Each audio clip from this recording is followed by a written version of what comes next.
let me share a dark secret about comic collecting. For anybody who's been in the hobby, they know that first appearances are the backbone of collecting and investing. But here's the rub.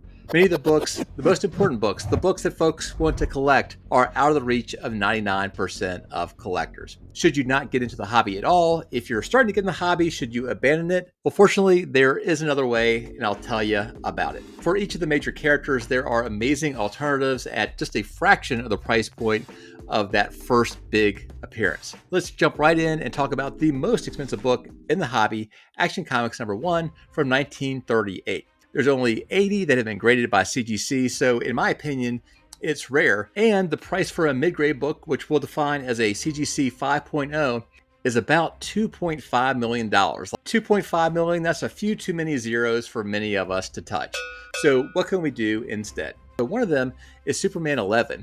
There's 263 copies graded by CGC, so still tough to get, but not as rare as Action 1. And the price point at a 5.0 is merely $2,500.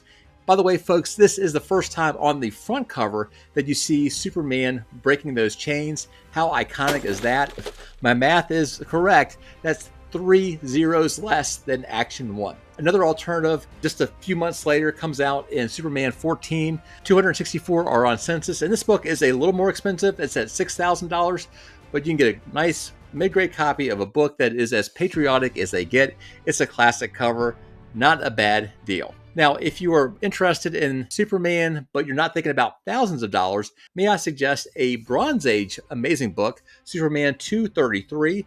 There are more on census, almost 1,600, and this book costs about $100 in mid-grade. Let's go from Superman to Batman. Of course, the first appearance of Batman is in Detective Comics #27 that came out in 1939. Census count only 78, so very similar to Action Comics #1. This book at a 5.0 would be tough to get for less than $1 million. So again, you're in the 7-digit range here. So what's an alternative?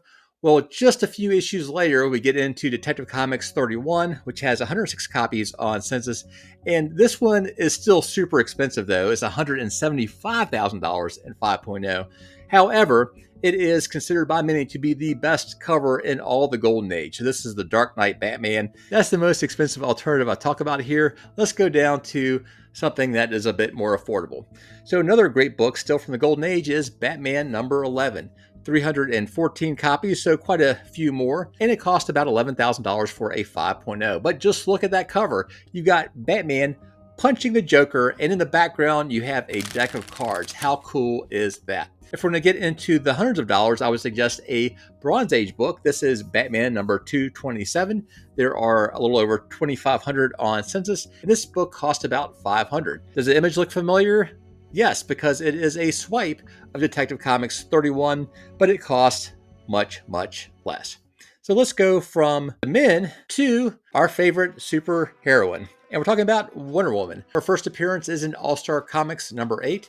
Census count about 211, $50,000 for a 5.0. If you want something in the thousands of dollars, check out Wonder Woman #7. What a great cover. It's got Wonder Woman for president. And if I was speculating as to when this book might go up, it's whenever the US gets a female president. Not a bad deal for $5,000. Now, if we move into something much more affordable, we can go into the, I believe, late Silver Age.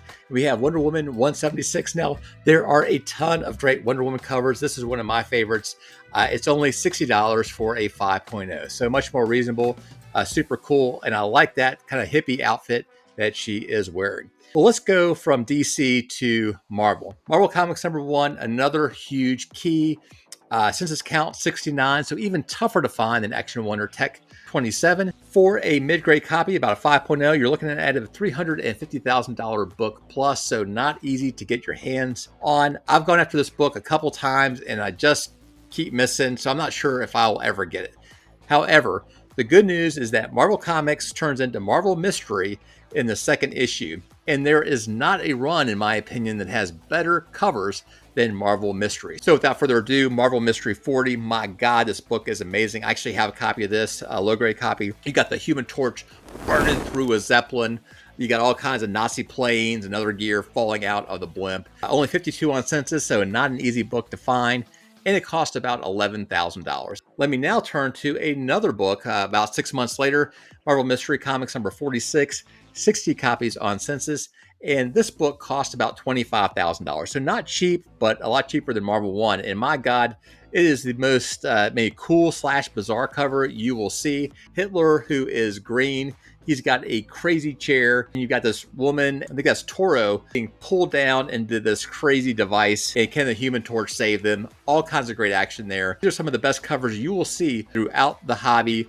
All right, let's go to another Marvel superhero we're talking about, Captain America Comics number 1, which came out in early 1941. Census count, just under 200. And for a 5.0, we're talking about $175,000. Ouch, that's expensive. Now, if you're going to stay in the golden age and you're going for Captain America Comics, I would suggest Cap 27. Here you have Captain America and Bucky on their motorcycle tearing through some Nazis. What a badass cover. 96 copies on census.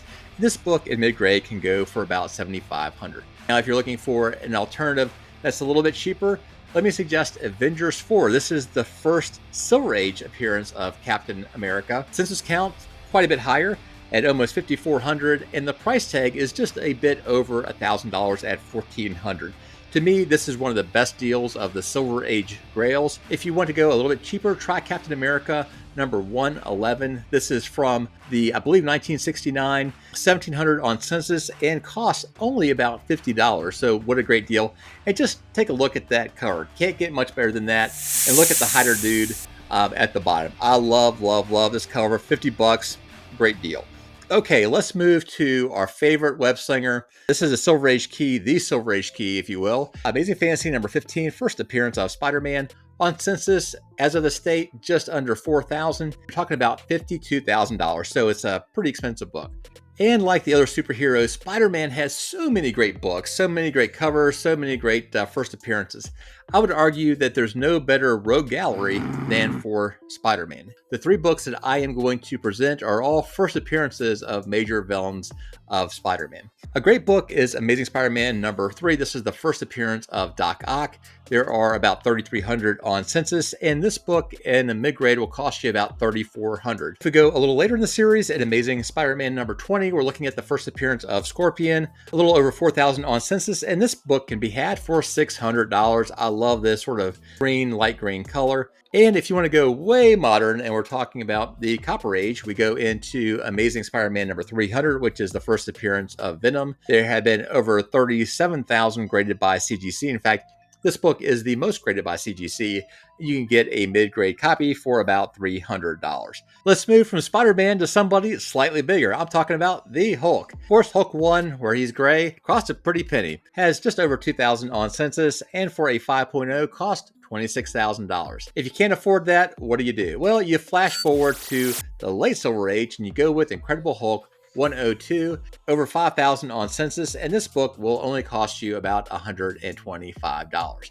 Another great book is The Incredible Hulk Annual 1. It came out about the same time as 102. This book has 2,600 on census and cost about $175. If that's too much, fast forward to the future, going into the 80s, looking at Incredible Hulk 340, an amazing Todd McFarlane cover where you have Wolverine using his claws and you see the Hulk in the reflection. 15,800 on census. It cost about $100. Okay, all you watchers, I know that you have some alternatives to the characters that I talked about too. And if you have a favorite book that can be an alternative to an Action 1 or a Tech 27, let me and the rest of the viewers know what they are in the comment box. Thanks so much for watching, and I hope to see you around real soon.